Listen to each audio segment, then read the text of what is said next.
Je m'appelle Tom, le fils aîné, le responsable, celui dont on a toujours attendu qu'il prenne les choses en main, qu'il s'occupe de tout, qu'il s'assure que la famille allait bien. Pendant des années, c'est ce que j'ai fait, non pas parce qu'il m'y forçait, non pas parce qu'il me suppliait, bien qu'il l'ait fait plus d'une fois, mais parce que je pensais que si je continuais à aider, si je continuais à donner, peut-être qu'il finirait par me voir, pas comme une banque, pas comme un filet de sécurité, mais comme un membre de la famille. Avec le recul, je ne sais pas pourquoi je pensais ça. Mes parents n'étaient pas mauvais au sens traditionnel du terme. Ils ne criaient pas, ils ne frappaient pas, ils ne jetaient pas d'objets. Leur égoïsme était plus discret, plus insidieux. Il résidait dans la façon dont ils s'attendaient à des choses sans les demander, dans la façon dont ils me faisaient comprendre que mon rôle dans la famille était de subvenir à leurs besoins. Mes frères et sœurs ont suivi leur exemple. Ils savaient que s'ils avaient besoin de quelque chose, d'argent, d'une faveur, d'une solution rapide, ce serait moi qui me manifesterais, et c'est ce que j'ai fait, à chaque fois. Je me disais que c'était temporaire, qu'une fois que les choses iraient mieux pour eux, une fois qu'ils seraient plus stables, ils commenceraient à m'apprécier comme je le souhaitais. Mais cela ne s'est jamais produit, car les temps ont toujours été durs pour eux. Il y avait toujours un autre problème, une autre dépense, une autre excuse. J'étais leur solution. Alors, pour leur faciliter la tâche, j'ai ouvert un compte joint. De cette façon, ils n'avaient pas à me demander directement à chaque fois qu'ils avaient besoin de quelque chose. Ils pouvaient simplement prendre ce dont ils avaient besoin, quand ils en avaient besoin. Je pensais que cela améliorerait les choses, que peut-être, d'une manière tordue, cela leur montrerait que je me souciais d'eux, que je faisais cela parce que je le voulais, pas parce que je devais le faire. Cela n'a pas marché. Puis est venu mon anniversaire. Je n'avais jamais eu de grande célébration en grandissant. Mes anniversaires étaient juste un jour comme les autres. Il y avait toujours une excuse, les temps étaient durs, quelqu'un était malade, quelque chose de plus important s'était produit. Mais j'espérais toujours, chaque année. Je pensais que peut-être cette fois serait différente. Alors cette année, j'ai fait en sorte que ce soit facile. J'ai fait des réservations dans un bon restaurant, j'ai prévenu ma famille à l'avance et j'ai même proposé de payer. Je ne m'attendais pas à des cadeaux. Je ne m'attendais pas à une fête, juste un dîner, juste une soirée où nous pourrions nous asseoir ensemble et peut-être, pour une fois, me sentir plus qu'un simple portefeuille. La réponse a été tiède. On verra, a dit ma mère. Les temps sont vraiment durs cette semaine, a marmonné mon père. Je ne sais pas si je pourrai venir, a dit mon frère, et ma sœur n'a même pas levé les yeux de son téléphone. Je n'ai pas insisté. J'ai juste hoché la tête et j'ai fait comme si ça ne me faisait pas mal. Puis, 2 jours avant mon anniversaire, mon cousin a appelé. Et, je ne sais pas si je devrais te dire ça, a-t-il commencé. J'ai froncé les sourcils. Que se passe-t-il? Je suis allé voir tes parents hier. Ils parlaient d'un voyage. Je me suis redressé un peu. Un voyage? Oui, des vacances. Juste 2. Parc aquatique, jacuzzi, bel hôtel. Quelque chose s'est tordu dans mon estomac. Tu es sûr? J'ai demandé. J'ai demandé si tu venais, a-t-il dit. Ta mère a ri. Elle a dit, laisse-le fêter son anniversaire tout seul. On ne va pas gaspiller d'argent pour ça. Je n'ai rien dit pendant une seconde. Tu m'as dit de ne rien dire, a continué mon cousin, mais mec, c'est vraiment nul. J'ai expiré lentement. Je ne ressentais même pas de colère, pas au début, juste de la clarté. Toutes ces années, j'ai pensé que j'achetais de l'amour, que j'achetais du respect, que si je continuais à donner, ils finiraient par me voir comme plus qu'une simple source d'argent. Mais dès qu'il était temps pour eux de donner ne serait-ce qu'un peu, je n'en valais pas la peine. J'ai ri, d'un rire sincère et honnête. Merci de me l'avoir dit, ai-je dit, puis j'ai raccroché. Je me suis connecté au compte joint et je l'ai vidé, jusqu'au dernier centime. 3 jours plus tard, tout l'enfer s'est déchaîné. Le matin après mon anniversaire, mon téléphone a commencé à exploser. Je savais que ça allait arriver, mais la rapidité avec laquelle ça s'est produit m'a quand même pris au dépourvu. D'abord, un appel manqué de ma mère, puis un autre. Puis mon père, puis mon frère, puis ma sœur. Des textos après textos ont afflué. Maman, Tom, appelle-moi tout de suite. Papa, où est l'argent? Maman, as-tu fermé le compte? Frère, mec, c'est quoi ce bordel? Sœur, qu'est-ce qui ne va pas chez toi? J'ai tout ignoré. J'étais encore au lit, un peu pompette de la veille. Mon anniversaire avait été génial, en fait. Mon cousin et de bons amis sont venus au restaurant et nous avons passé un bon moment. Pas de drame familial, pas de faux sourires, juste de la bonne nourriture et des conversations réelles. Pour la première fois depuis longtemps, j'avais l'impression de célébrer pour moi, pas parce que je devais le faire. Puis mon téléphone a sonné à nouveau. J'ai soupiré et j'ai finalement répondu. C'était ma mère. Tom, qu'est-ce que tu as fait? Bonjour à toi aussi, ai-je dit en m'étirant. Ne fais pas l'idiot. Le compte, où est l'argent? J'ai souri. Oh, ça? Oui, je l'ai fermé. Silence, puis une inspiration brusque. Tu n'avais pas le droit, a-t-elle dit. Cet argent était pour la famille. Vraiment? Ai-je dit. Comme si vous planifiez des vacances en famille sans moi. Elle n'a pas répondu tout de suite, mais j'entendais sa respiration. Qui t'a dit ça? J'ai ri. Est-ce que ça a de l'importance? Si, Tom. Nous allions te le dire. Nous avions juste. Elle s'est arrêtée, réalisant qu'elle n'avait rien à dire qui n'aggraverait pas les choses. Nous avions juste besoin d'une pause. Tu ne comprends pas à quel point les choses ont été stressantes. Tu as raison, ai-je dit. Je ne comprends pas, parce que pendant des années, je vous ai aidé, pensant que peut-être un jour vous vous en soucieriez réellement. Mais dès qu'il est temps pour vous de faire quelque chose pour moi, je suis laissé de côté. Ce n'est pas comme ça, a-t-elle dit. Tu exagères. Nous étions censés fêter ça avec toi plus tard. Juste après ton petit voyage. Si j'ai de la chance, peut-être que tu me ramèneras un souvenir. Tom, ce n'est pas drôle. Pas plus que de traiter ton fils comme un distributeur automatique de billets pendant des années. Elle a commencé à dire autre chose, mais j'ai raccroché. Pour la première fois depuis longtemps, je me sentais bien. Puis, 20 minutes plus tard, j'ai entendu frapper fort à ma porte. Confus, je me suis levé et j'ai regardé à travers le Judas. C'était mon père. J'ai entrouvert la porte. Qu'est-ce que tu fais ici? Il a ouvert la porte en grand et a fait irruption. Où est l'argent, Tom? J'ai reculé, surpris. Tu es sérieux? Oui, je suis sérieux, a-t-il rétorqué. Nous avons besoin de l'argent. J'ai croisé les bras. Pourquoi faire? Les vacances? Le jacuzzi? Son visage est devenu rouge. C'est notre argent. J'ai haussé un sourcil. C'est bizarre, je ne me souviens pas que tu aies mis quoi que ce soit sur ce compte. Il a serré la mâchoire. Tu dois arranger ça tout de suite. J'ai raillé. Sinon, quoi? Il n'a pas répondu, il m'a juste fixé comme s'il s'attendait à ce que je recule, comme je l'ai toujours fait. Mais pas cette fois. Je l'ai regardé droit dans les yeux. Sors de mon appartement, papa. Il a pointé un doigt sur moi. Ce n'est pas fini. Je sais, ai-je dit. Et c'est le meilleur. Il est sorti en trombe, claquant la porte derrière lui. J'ai fermé à clé, puis je me suis assis, le cœur battant encore la chamade. Et puis mon téléphone a sonné à nouveau. C'était un numéro inconnu. J'ai hésité, puis j'ai répondu. Allô? Une voix grave que je ne reconnaissais pas a parlé. Tom, ici l'officier Reynolds du service de police local. Nous devons vous parler d'une plainte pour vol déposée par vos parents. J'ai presque ri. Ils étaient vraiment désespérés. Je suis resté assis un moment, le téléphone à l'oreille, presque amusé. Une plainte pour vol? C'était un nouveau record, même pour eux. L'officier a poursuivi en disant que mes parents avaient affirmé que j'avais volé de l'argent sur un compte familial et qu'ils avaient besoin de discuter de la question. J'ai répondu calmement, en expliquant que le compte avait été ouvert par moi, financé par moi et fermé par moi. Il n'y avait pas de vol. S'ils voulaient poursuivre, ils étaient les bienvenus, mais ils feraient perdre du temps à tout le monde. L'officier a hésité, puis a admis que mes parents n'avaient fourni aucune preuve qu'ils avaient contribué au compte. Il semblait presque embarrassé de passer cet appel. Il m'a dit qu'il classerait l'affaire à moins qu'ils ne fournissent des preuves concrètes, ce qu'ils ne pouvaient bien sûr pas faire. Je l'ai remercié et j'ai raccroché. Moins de 20 minutes plus tard, mon téléphone s'est allumé à nouveau.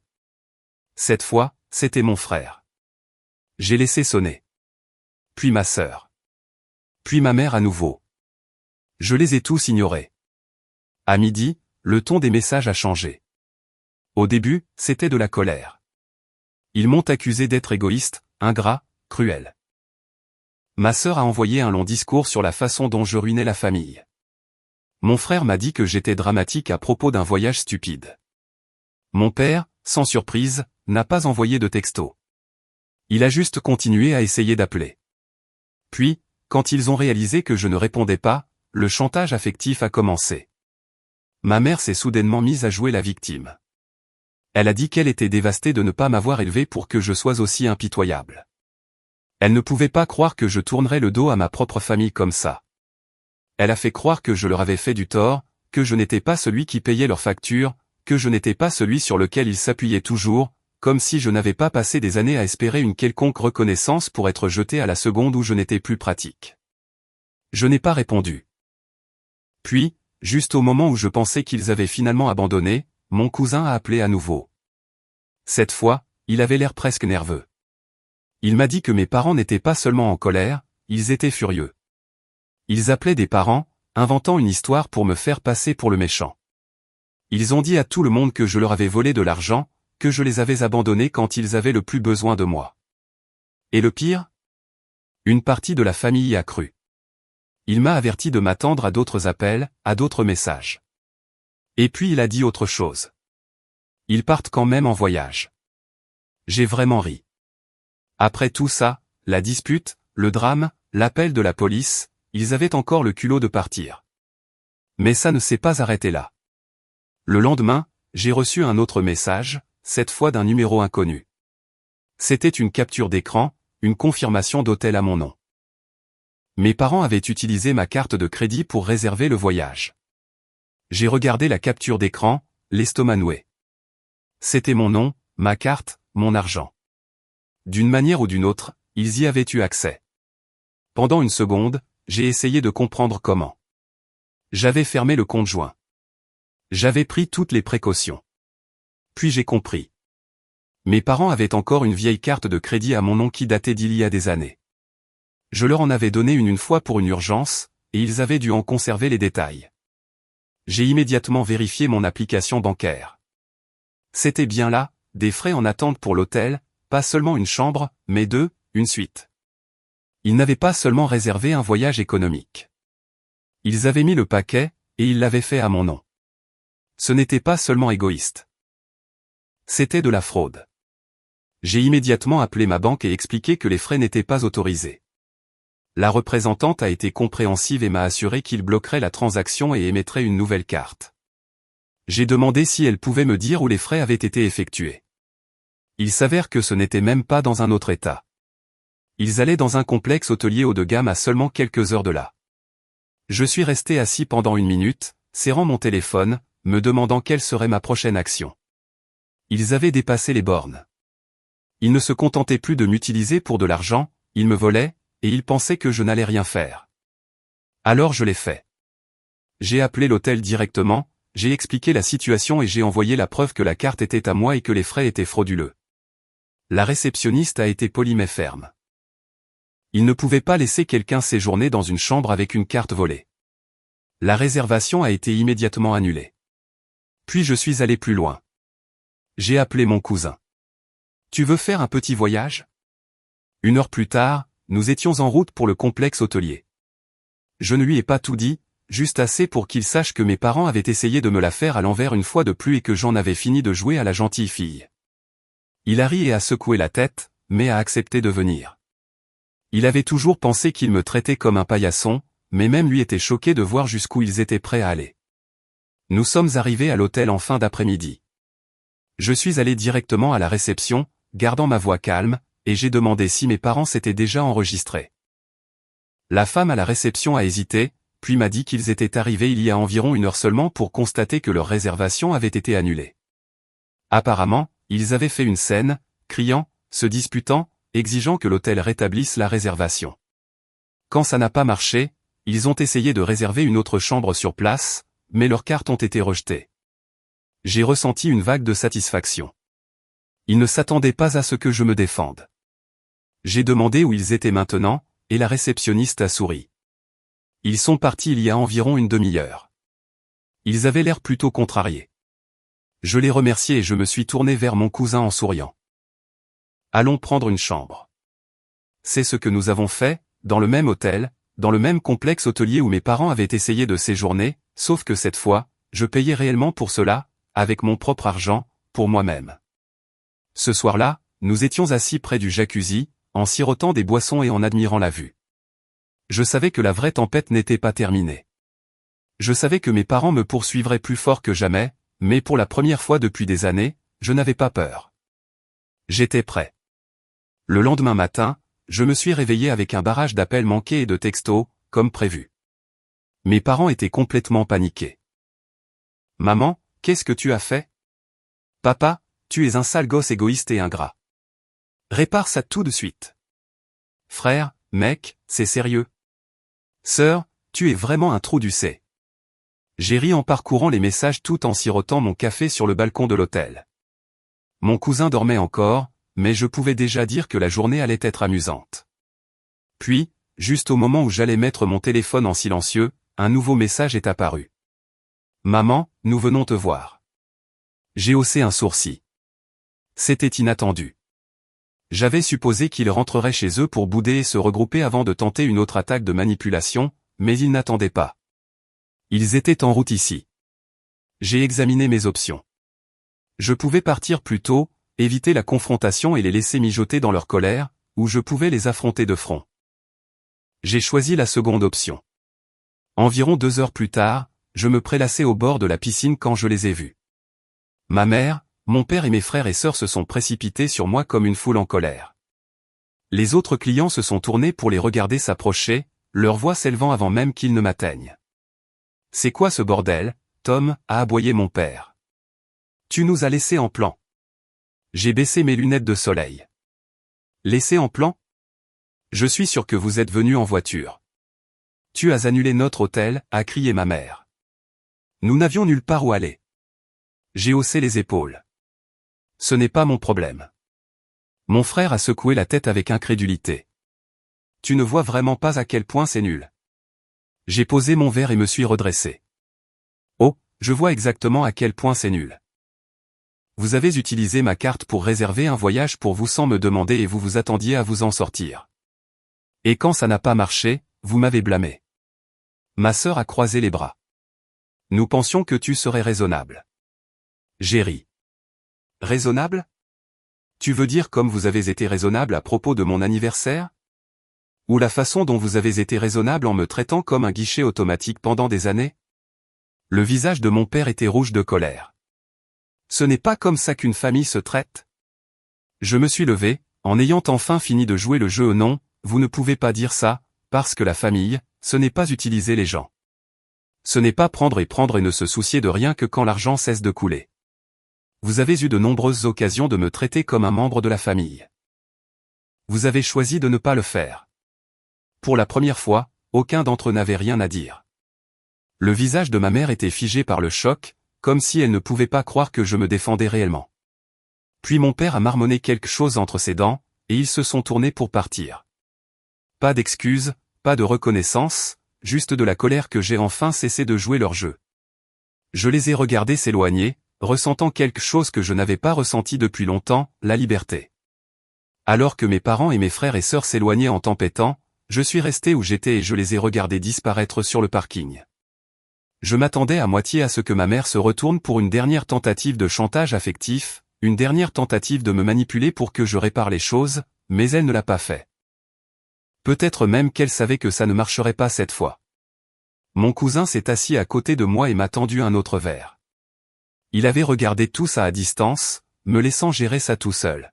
« Ça s'est bien passé » a-t-il dit avec un sourire. J'ai expiré et j'ai secoué la tête. « Tu appelles ça bien se passer ? Eh bien, ils sont partis, n'est-ce pas ? » Je n'ai pas répondu tout de suite. Partis, c'est sûr, mais pour combien de temps ? Une partie de moi s'attendait encore à une autre vague d'appels, de messages, une autre grande tentative de me faire revenir. Mais alors, il s'est passé quelque chose d'étrange. Les heures ont passé, puis une journée entière, puis 2, Et pour la première fois depuis des années, mon téléphone est resté silencieux. Pas d'exigence, pas de chantages affectifs, pas de fausses urgences pour me faire revenir. Au début, ça m'a paru bizarre, comme s'il manquait quelque chose. J'avais passé tellement de temps à être nécessaire, à être utilisé, que leur absence semblait contre nature. Je n'arrêtais pas de vérifier mon téléphone par habitude, m'attendant à moitié à ce qu'un autre message de manipulation apparaisse, mais il n'y avait rien. Le 3e jour, mon cousin a finalement dit quelque chose. « Tu as l'air bizarre », a-t-il dit, en me regardant faire défiler mes messages pour la 10e fois. J'ai froncé les sourcils. « Bizarre comment ? Comme si tu attendais qu'ils appellent. » J'ai hésité, puis j'ai posé mon téléphone. Peut-être que oui. Il s'est adossé à sa chaise. « Tu veux qu'ils appellent ? » Je n'avais pas de réponse à ça. Je ne savais pas trop ce que je voulais. D'un côté, je me sentais plus léger que je ne l'avais été depuis des années, plus d'obligations, plus de dons constants sans rien recevoir en retour. Mais d'un autre côté, c'était toujours ma famille. Peu importe à quel point ils étaient égoïstes, peu importe à quel point ils m'avaient utilisé, c'était difficile d'accepter qu'ils puissent simplement me couper les vivres comme ça. Mon cousin a dû voir l'hésitation sur mon visage, car il a soupiré. « Écoute, mec, je sais que c'est nul, mais pense Y. Si tu ne leur donnais pas d'argent, qu'est-ce qu'ils t'apportaient vraiment dans la vie ? » Je n'ai pas répondu. « Exactement », a-t-il continué. « La seule fois qu'ils t'appelaient, c'était quand ils avaient besoin de quelque chose. La seule fois qu'ils te voyaient, c'était quand ils pouvaient en tirer quelque chose. Tu penses que ça va changer ? » J'ai dégluti avec difficulté. « Ce sont toujours mes parents. »« Et tu étais toujours leur fils », a-t-il rétorqué. « Ça ne les a pas empêchés de te traiter comme un compte bancaire. » Je ne voulais pas l'admettre, mais il avait raison. S'ils se souciaient vraiment de moi, ils auraient appelé maintenant. Ils se seraient excusés, ou au moins auraient essayé de réparer les choses, mais ils ne l'avaient pas fait, parce que je ne leur étais plus utile. Je n'étais plus une source d'argent facile, alors je ne valais pas leur temps. Cette réalisation m'a frappé plus fort que tout le reste. J'ai expiré lentement et j'ai passé une main dans mes cheveux. Alors, on fait quoi maintenant ? Mon cousin a haussé les épaules. Maintenant, tu vis ta vie sans eux, et crois-moi, tu t'en porteras mieux. J'ai regardé la piscine et j'ai laissé ces mots s'imprégner. J'avais passé des années à courir après quelque chose qui n'avait jamais existé. J'avais fini par me convaincre que si je donnais assez, je pourrais gagner leur amour. Mais on ne peut pas acheter l'amour, et si quelqu'un ne t'apprécie que pour ce que tu peux faire pour lui, il ne t'apprécie pas vraiment du tout. J'ai pris mon verre, j'ai pris une gorgée et je me suis enfin senti en paix. Oui, ai-je dit. Je crois que tu as raison. Et juste comme ça, je les ai laissés partir. Les mois ont passé. Au début, les couper de ma vie m'a paru étrange. J'avais été leur solutionneur de problèmes pendant si longtemps que leur absence de ma vie a laissé un vide étrange. Mais avec le temps, j'ai réalisé que le vide n'était pas le vide, c'était la liberté. Plus d'urgence tardive, plus de chantages affectifs, plus de vidange de mon compte bancaire juste pour maintenir la paix. Pour la première fois depuis des années, mon argent était le mien, mon temps était le mien, ma vie était la mienne. Et sans surprise, mes parents n'ont jamais pris contact. Pas d'excuses, pas d'explications, rien. Cela n'a fait que confirmer ce que je savais déjà, ils ne se sont jamais souciés de moi, seulement de ce que je pouvais faire pour eux. Puis, un après-midi au hasard, mon cousin a appelé. « Mec, tu ne vas pas croire ce qui vient de se passer, » a-t-il dit, contenant à peine son rire. J'ai haussé un sourcil. Ai-je même envie de savoir ? Il a pris une grande inspiration et a lâché la bombe. Alors, tes parents, ouais. Ils se sont fait arnaquer. Cela a attiré mon attention. Attends, quoi ? Ils ont cru à l'une de ces opportunités d'investissement, tu sais, le genre louche où un homme d'affaires promet de doubler leur argent s'il lui envoie juste un petit acompte d'abord ? J'ai cligné des yeux. Tu plaisantes. J'aimerais bien, a-t-il dit en riant. Ils ont envoyé genre $5000, et devine quoi, ils ont contracté un prêt pour le faire. J'ai même dû m'asseoir. Tu es en train de me dire qu'ils avaient $5000 à dépenser pour une arnaque, mais ils ne pouvaient même pas dépenser $50 pour venir à mon dîner d'anniversaire ? C'est à peu près ça. J'ai secoué la tête, un mélange d'amusement et d'incrédulité m'envahissant. Mes parents, qui avait toujours été si obsédé par le fait de me soutirer chaque dollar, avait volontairement donné des milliers de dollars à un escroc sur Internet. Le karma les avait finalement rattrapés. Savent-ils qu'ils se sont fait arnaquer? J'ai demandé. Oh oui, ils paniquent. Apparemment, ils ont essayé de le signaler à la banque, mais comme ils ont envoyé l'argent volontairement, personne ne peut rien faire. Eh bien, maintenant ils sont endettés. Je n'ai pas pu m'en empêcher. J'ai ri, d'un rire complet, sincère et libérateur. Après toutes ces années où ils m'ont traité comme un guichet automatique humain, en m'utilisant, en me manipulant, en profitant de ma gentillesse, c'est comme ça que ça se termine pour eux, perdre des milliers de dollars dans une arnaque parce qu'ils pensaient qu'ils étaient trop intelligents pour se faire avoir. L'ironie était délicieuse. Mon cousin a gloussé. Je parie qu'ils aimeraient bien avoir encore accès à ton argent. Pas de doute. Il a fait une pause, puis a demandé, tu vas prendre contact? J'ai réfléchi une seconde, puis j'ai souri. Non.